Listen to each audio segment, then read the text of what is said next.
నిర్గమకాండం 17కి వచ్చేయండి. Let's go to exodus 17. మొదటి నుంచి చదువుకుందాం. తరువాత ఇశ్రాయేలీయుల సర్వ సమాజము యెహోవా మాట చొప్పున తమ ప్రయాణములలో సీను అరణ్యము నుండి ప్రయాణమైపోయి రెఫీదీములో దిగిరి. ప్రజలు తమకు త్రాగ నీళ్లు లేనందున మోషేతో వాదించుచు త్రాగుటకు మాకు నీళ్ళిమ్మని అడగగా, మోషే, మీరు నాతో వాదింపనేలా, యెహోవాను శోధింపనేలా అని వారితో అనెను. అక్కడ ప్రజలు నీళ్లు లేక దప్పిగొని మోషే మీద సణుగుచు, ఇదెందుకు? మమ్మను, మా పిల్లలను, మా పశువులను దప్పిచేత చంపుటకు ఐగుప్తులో నుండి ఇక్కడికి తీసుకొని వచ్చితిరి అనిరి. అప్పుడు మోషే యెహోవాకు మొరపెట్టుచు, ఈ ప్రజలను నేనేమి చేయుదును? కొంతసేపటికి నన్ను రాళ్లతో కొట్టి చంపుదురు అనెను. అందుకు యెహోవా, నీవు ఇశ్రాయేలీయుల పెద్దలలో కొందరిని తీసుకొని ప్రజలకు ముందుగా పొమ్ము. నీవు నదిని కొట్టిన నీ కర్రను చేత పట్టుకొని పొమ్ము. ఇదిగో, అక్కడ హోరేబులోని బండ మీద నేను నీకు ఎదురుగా నిలిచెదను. నీవు ఆ బండను కొట్టగా ప్రజలు త్రాగుటకు దానిలో నుండి నీళ్లు బయలుదేరునని మోషేతో సెలవీయగా, మోషే ఇశ్రాయేలీయుల పెద్దల కన్నుల ఎదుట అట్లా చేశాను. అప్పుడు ఇశ్రాయేలీయులు చేసిన వాదమును బట్టి యెహోవా మన మధ్య ఉన్నాడో లేడో అని వారు యెహోవాను శోధించటను బట్టి అతడు ఆ చోటికి మస్సా అనియు మెరిబా అనియు పేర్లు పెట్టెను. Right, okay. అయితే ఇప్పుడు ఒక రకంగా వాళ్ళ శ్రమ, వాళ్ళు శోధించి అలా మాట్లాడడంలో కొంత సత్యం ఉంది, కొంత న్యాయము కూడా ఉంది. ఎందుకంటే ఐగుప్తు నుంచి తీసుకొచ్చి వారికి నీళ్ళు లేవు, దాహం వేస్తుంది. ఓకే, భోజనం అంటే ఇంకొక సాయంకాలం దాకా ఆగగలరు. కానీ నీళ్ళు అనేటప్పటికీ అది కావాలా? ఫస్ట్ టైము నీళ్లు లేవు, సెకండ్ టైం భోజనం లేదు, మళ్ళా వచ్చేటప్పటికి మళ్ళా నీళ్ళు లేవు. సో ఇక్కడ వీళ్ళు దేవుని ప్రణాళికలో ఉన్నారా లేదా? ఉన్నారు. They are 100% in the plan of God. దేవుని చిత్తంలో ఉన్నారా? ఉన్నారు. దేవుడు వేయమన్న అడుగు చొప్పునే వేస్తున్నారా? వేస్తున్నారు. ఈ నాయకుడు ఫాలో అవ్వమన్నారా? ఫాలో అవ్వారు.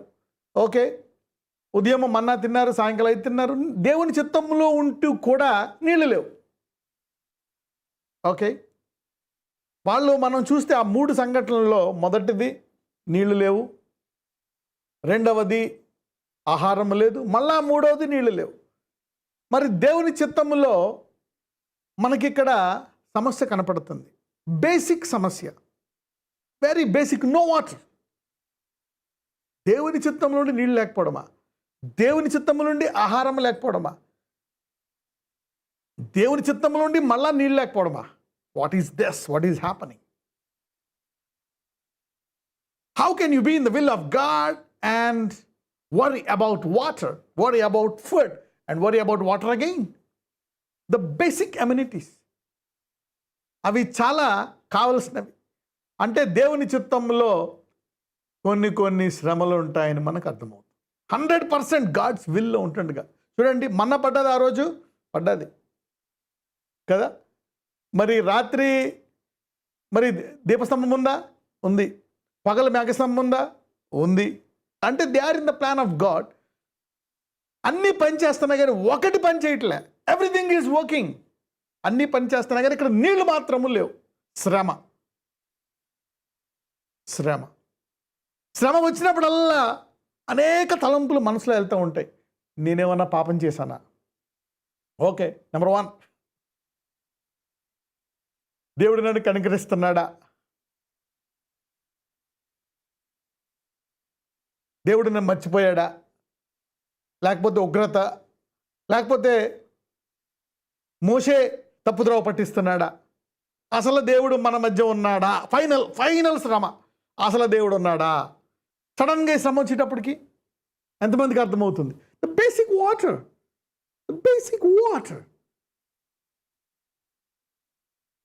దేవుడు ఏం చెప్తున్నాడు? What is God telling here?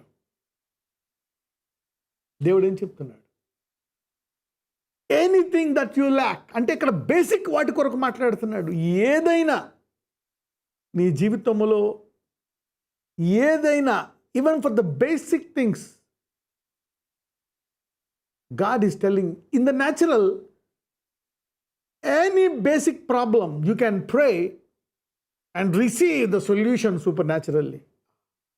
Even for the basic thing. అర్థమవుతుందా? అంటే ప్రతి న్యాచురల్ ఆయనకి ఒక రకంగా ట్రైనింగ్ ఇస్తున్న దేవుడు తెలీదా? వాళ్ళకి నీళ్లు చేదుగా ఉంటే వాళ్ళు గోల పెడతారని, ఆహారం లేకపోతే గోల పెడతారని, ఓకే, మళ్ళా నీళ్ళు లేకపోతే వాళ్ళు గోల పెడతారని తెలీదా? దేవుడికి తెలుసు. He is like almighty. ఆయన దేన్నైనా మొత్తాన్ని ముగించేసి ఆరంభిస్తాడు. సో గాడ్ నోస్, దేవుడికి తెలుసు. అయితే దేవుడు వారికి ట్రైనింగ్ ఇస్తున్నాడు. ఇప్పుడు దేవుడేం అద్భుతము చేయబోతున్నాడు, ఇప్పుడు దేవుడేం అద్భుతము చేయబోతున్నాడు, మూడోసారి ఏ అద్భుతము చేయబోతున్నాడు.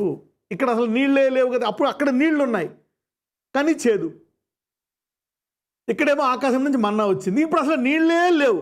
ఇదేంటి డిఫరెంట్. అసలు నీళ్ళే లేవు. పోనీ ఏదన్నా అక్కడ వేస్తే, పోనీ ఆ చెట్లు ఆ మొక్కలు ఏదన్నా వేస్తే అది అది అది మారా కాస్త మధురంగా మారింది. ఇప్పుడు నీళ్ళే లేవు, ఎలాగొస్తాయి? అక్కడ చూస్తే దేవుడు ఆ కర్రను పట్టుకెళ్ళి మరి కొట్టమని చెప్పాడు. బండ నుంచి ఏమొచ్చాయి? నీళ్ళు వచ్చాయి. You got water out of rock. అంటే ఇక్కడ దేవుడు, God is training in 2 dimensional వే. 2 రకాలుగా దేవుడు ఒకటి అద్భుతము చేస్తాను, కానీ చేసిన అద్భుతమే మళ్ళా నేను చేయొచ్చు, చేయకపోవచ్చు. చేసిన అద్భుతం మళ్ళా అదే రిపీట్ చేయను కానీ డిఫరెంట్గా చేస్తాను, కానీ అద్భుతము చేస్తాను. ఎంతమందికి అర్థమవుతుంది? God can do it. దేవుడు చేయగలడు. అసలు ఇక్కడ నీళ్ళే లేవు. అసలు ఊహించారా వాళ్ళు? కర్ర పెట్టి రాయిని కొడితే నీళ్ళు రావడం ఏంటి?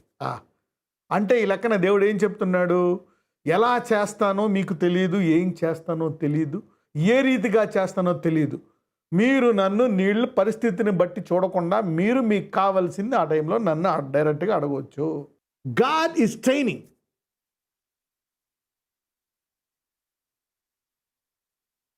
మరి ఇదంతా వ్యర్థమైన బ్రదర్ అంతా చేసేది. అవును, మరి సిలువ అదే ఉంది కొరింథీయుల్లో. సిలువ అంట సమస్తాన్ని వ్యర్థపరచడానికేనంట. Cross want to shift the patterns and break it. The cross is very powerful.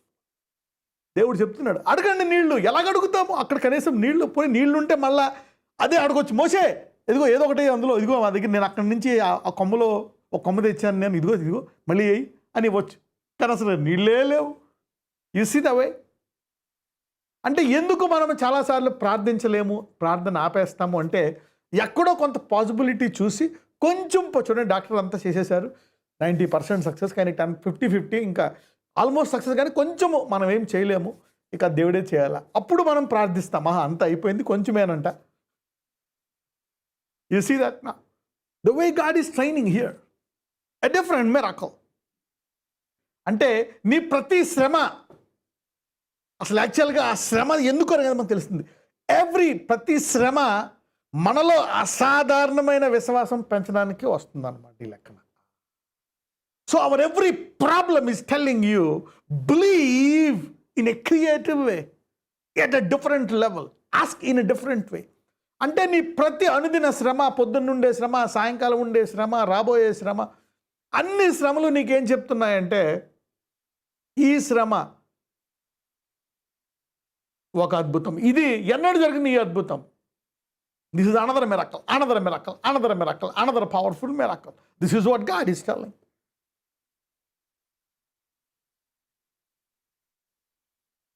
అంటే దేవుడు చెప్తున్నాడు, ఇంకా మోషేని ఎంత తిడతారు మీరు? ఊరికే మోషే అని ఎందుకు అంటారు? ఎందుకు సణుగుతారు? ఎందుకు ఇంకా వాయ్? చూసారా? అంటే వాళ్ళు ఎలా చేశారు, వీళ్ళు ఎలాగైంది, వాళ్ళ మూలంగా. God is telling, no, ask me directly. Cut all the wires. Cut all the wires. Direct నీ సిమ్కి ఆ టవర్కి కనెక్షన్ ఉంది. Okay, you can call me directly. Expect a mega miracle. అంటే ప్రతి విశ్వాసి ఇలా ఎదగాలని దేవుడు కోరుకుంటున్నాడు. God wants every believer to go to a new level. అందుకే ఇక్కడ వాళ్ళు చూసారు, వాళ్ళకి అర్థం కావట్లేదు, ఏంటి రాయి కొడితే వచ్చిందా? ఎస్. అంటే ఇక్కడ ఆ ప్రాంతానికి మరి మసా మెరీబా అనే 2 పేర్లు పెట్టాడంటే వాళ్ళు దేవుడిని శోధించారు అని. అంటే ఏంటి? జ్ఞాపకం ఉండడానికి. ఓహో, అంటే నెక్స్ట్ టైం ఏ అద్భుతము చేయబోతున్నావు, ఎలాగివ్వబోతున్నావు అనేది అడుగు. చూడండి, మన్న ఎక్కడి నుంచి ఇచ్చాడు? ఆకాశం నుంచి ఇచ్చాడు మన్న. సమ్టైమ్స్ అలాగని దేవుడు న్యాచురల్గా పనిచేయాలా, we need to do some things. కానీ అలాగని దేవుడు ఏదైనా సమస్య వచ్చినప్పుడు ఏ రీతికైనా జవాబు ఇవ్వడానికి సిద్ధంగా ఉన్నాడు. అసలు ఏ మానవుడు విశ్వాసి ఊహించిన రీతిగా దేవుడు ఇవ్వడానికి సిద్ధంగా ఉన్నాడు. God want to do that in a very mighty super natural way. Right, చూద్దాం 8 నుంచి చూద్దాం. తర్వాత అమాలేకీయులు వచ్చి రెఫీదీములో ఇశ్రాయేలీయులతో యుద్ధము చేయగా మోషే యెహోషువతో, మన కొరకు మనుషులను ఏర్పరిచి వారిని తీసుకొని బయలువెళ్ళి అమాలేకీయులతో యుద్ధం చేయము. రేపు నేను దేవుని కర్రను చేతపట్టుకొని ఆ కొండ శిఖరము మీద నిలిచెదను అనెను. యెహోషువ మోషే తనతో చెప్పినట్లు చేసి అమాలేకీయులతో యుద్ధమాడెను. మోషే, అహరోను, హూరు అనువారు ఆ కొండ శిఖరం ఎక్కిరి. మోషే తన చెయ్యి పైకెత్తినప్పుడు ఇశ్రాయేలీయులు గెలిచిరి. మోషే తన చెయ్యి దింపినప్పుడు అమాలేకీయులు గెలిచిరి. మోషే చేతులు బరువెక్కగా వారు ఒక రాయి తీసుకొని వచ్చి అతడు దాని మీద కూర్చున్నట్టుకై దాన్ని వేసిరి. అహరోను, హూరులు ఒకడు ఈ ప్రక్కను ఒకడు ఆ ప్రక్కను అతని చేతులను ఆదుకొనగా అతని చేతులు సూర్యుడు అస్తమించు వరకు నిలకడగా ఉండెను. అట్లు యెహోషువ కత్తివాత చేత అమాలేకు రాజును అతని జనులను గెలిచెను. అప్పుడు యెహోవా మోషేతో ఇట్లనెను, నేను అమాలేకీయుల పేరు ఆకాశం క్రింద ఉండకుండా బొత్తిగా తుడిచివేయుదును కనుక జ్ఞాపకార్థముగా గ్రంథములో దీని రాసి యెహోషువకు వినిపించుము. తర్వాత మోషే ఒక బలిపీఠమును కట్టి దానికి యెహోవా నిస్సి అని పేరు పెట్టి, అమాలేకీయులు తమ చేతిని యెహోవా సింహాసనమునకు విరోధముగా ఎత్తిరి కనుక యెహోవాకు అమాలేకీయులతో తరతరముల వరకు యుద్ధము అనెను. రైట్, అంటే ఏదైనా ఒక మరి పాత నిబంధనలో దేవుడు ఏదైనా ఒకటి చేశాడు అనుకోండి, దేవుడు మన జీవితంలో ఏదైనా చేసినా దానికి కనెక్టెడ్గా ఫ్యూచర్లో ఏదో కనెక్షన్ ఉంటుంది. అందుకే దేవుడు ఏది మర్చిపోవద్దు అంటాడు. గుర్తుందా? గాడ్ ఎస్పెషల్గా ఈ సూపర్ న్యాచురల్ అద్భుతాలు కూడా మర్చిపోకూడదు మనం. Never forget super natural miracles. Okay, ఇప్పుడు మనం కొత్త నిబంధనలో ఒకటి చేసిన తర్వాత దేవుడు దాని తర్వాత ఆ అద్భుతం మీద ఇంకోటి కడతాడు, ఇంకోటి హీ డస్ సంథింగ్. ఒకసారి 1 కొరింథీయులు 10:4కి వెళ్దాం. Let's go to 1 Corinthians 10:4. అందరూ ఆత్మ సంబంధమైన ఒకే పానీయమును పానము చేసిరి, ఏలైనగా తమ్మును వెంబడించిన ఆత్మ సంబంధమైన బండలోనిది త్రాగిరి, ఆ బండ క్రీస్తే. ఒక రకంగా అది అలా అద్భుతం చేయడానికి గల కారణం ఏంటంట? ఆ బండలోంచి వాళ్ళు తాగారంట. అది కొన్ని సంవత్సరాలు, కొన్ని వేల సంవత్సరాల తర్వాత పరిశుద్ధాత్ముడు మళ్ళా మనకు చెప్తున్నాడు, ఆ బండలోంచి మీరు తాగారు కదా, ఆ బండ ఎవరంట? క్రీస్తే. అందరూ ఆత్మ సంబంధమైన ఒకే పానీయమును పానము చేసిరి, ఏలయనగా తమ్మును వెంబడించిన ఆత్మ సంబంధమైన బండలోనిది త్రాగిరి, ఆ బండ క్రీస్తే. ఈ వాస్ టాకింగ్ అబౌట్, ఇక్కడ చూడండి, and all drank the same spiritual drink, for they drank of the spiritual rock that followed them, and the rock was Christ. అంటే వాట్ విల్ క్రైస్ట్, ఇక్కడ ఇంట్రొడక్షన్ చెప్తున్నాడు. దేవుడు ఏం చేస్తాడు? సాధారణమైన పనులు చేస్తాడు, అసాధారణమైన పనులు చేస్తాడు. అంటే he want to give you super natural, అద్భుత రీతిగా మనకి ఆయన వాక్యాన్ని ఇచ్చి, వాక్యము ద్వారా మనలో గొప్ప కార్యాలు చేయడానికి రెడీగా ఉన్నాడు. You see that? So the taking that Jesus is a supernatural God, you should never forget. He does supernatural works. He does supernatural works. అంటే న్యూ టెస్ట్మెంట్ అంటే అదేంటంటే ఇట్ ఈస్ సూపర్ న్యాచురల్. అయితే అద్భుతాలలో ఎదగాలని దేవుడు కోరుకుంటున్నాడు అనమాట. He wants us to believe uncommon things. Right, అంటే ఇది చెప్పడం కోసము ఒక ఇన్స్టెన్స్ చేశాడు అనమాట. He want to build something on every miracle. నీవేదైనా ఒక అద్భుతం చేసావా, ఈ అద్భుతం మీద ఇంకో అద్భుతం కడతాడు ఆయన. He want to build like that. అలా ఆపేయడు దేవుడు, ఒకటి చేసి ఆపేయడు. God doesn't do one thing and stop. God keeps on doing big things continuously. ఆ తర్వాత ఒక రికార్డ్గా పెట్టి నీకు ఒక బహుమానం ఇస్తాడు. రైట్, ఇప్పుడు ఈ అమాలేకీయులు ఎవరు? వీళ్ళు వచ్చి ఎందుకు యుద్ధం చేశారు? వాయ్? ఆ దేశానికి వెళ్ళట్లేదు కదా. చూసారా, ఒక్కొక్కసారి if you don't know God, మనకి దేవుడు తెలియకపోతే మనం ఇతరులతో యుద్ధం చేస్తాం, మనతో మనం యుద్ధం చేసుకుంటాం, మనం బాధ తెచ్చుకుంటాం. ఈ అమాలేకులు ఎవరో ఒకసారి చూద్దాం. ఆదికాండం 36:12. ఆమె ఎలీఫజుకు అమాలేకును కనెను. వీరు ఏసావు భార్య అయిన ఆదా కుమారులు. చూసినా, సో ఒక రకంగా చూస్తే ఈ అమాలేకులు ఏసావు సంతానం కదా. అంటే ఇంకా బ్లడ్లోంచి ఆ వార్ఫేర్ పోలే. You see the warfare. అక్కడేమో ఏసావు యాకోబుని చంపుదామనేటువంటి ఆ తలంపు ఇంకా తరాల్లో నరాల్లో ఎలా వస్తుందో శాపం చూసారా. You see the generational curse after how many years? Maybe 600 years.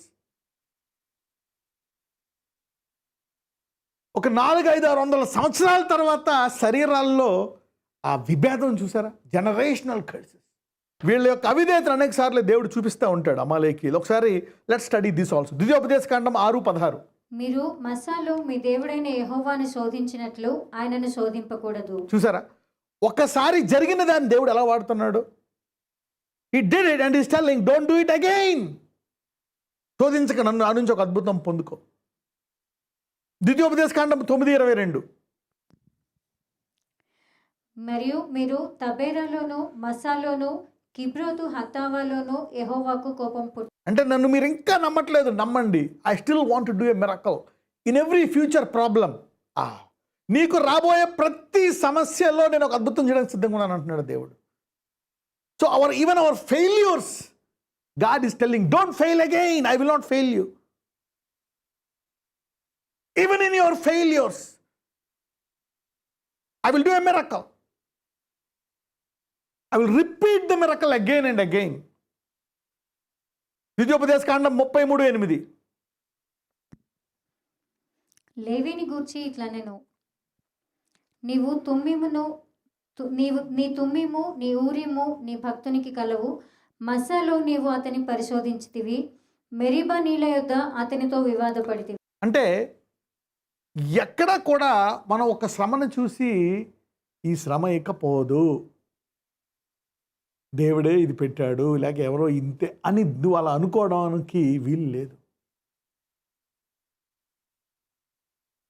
God wants you to ask him and come out of it.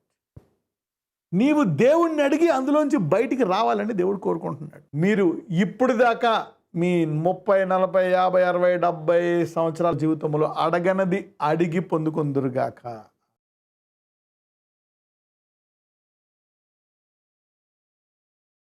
నజరేయుడైన యేసయ్య అయ్యా తిరిగి పొందుకునేటువంటి కాలంలో మరి ప్రత్యేకంగా ఎవరైతే ఒక అసాధారణమైన విషయాన్ని వారు ప్రార్థించి తర్వాత అది ఆపేసుకున్నారో దాన్ని వారి జీవితంలో నెరవేర్చబోతున్నావు. You are going to fulfil that lord. దాన్ని మళ్ళా వారు జ్ఞాపకం చేసి, అయ్య ప్రభువా నువ్వు దీన్ని మళ్ళా చేయగలవా, ఇంకా చేయగలవా. Yes, generational blessings. అదే కాదు, దాన్ని మళ్ళా నువ్వు జ్ఞాపకం చేసి ఆశీర్వాదాన్ని నువ్వు వారి జీవితంలో నెరవేర్చుటకు సమర్థుడవయ్యా. నీ వాక్యము గొప్పది, నీవు గొప్పవాడు. ఈ కడవరి సంఘాన్ని గొప్పగా ఆశీర్వదించబోతున్నందుకు మరొకసారి ఈ వాక్యాన్ని మాకు బయలుపరిచినందుకు నీకు వందనాలు చెల్లించుకుంటూ, దాని ద్వారా నీ నామం మహింపరచుకొని తుదకు నీకే మహిమ కలిగినట్లు ఈ ఆశీర్వాదాలు ప్రతి ఒక్కరికి దయచేయమని నజరేయుడైన యేసునామమున ప్రార్థిస్తున్నాము తండ్రి. ఆమేన్.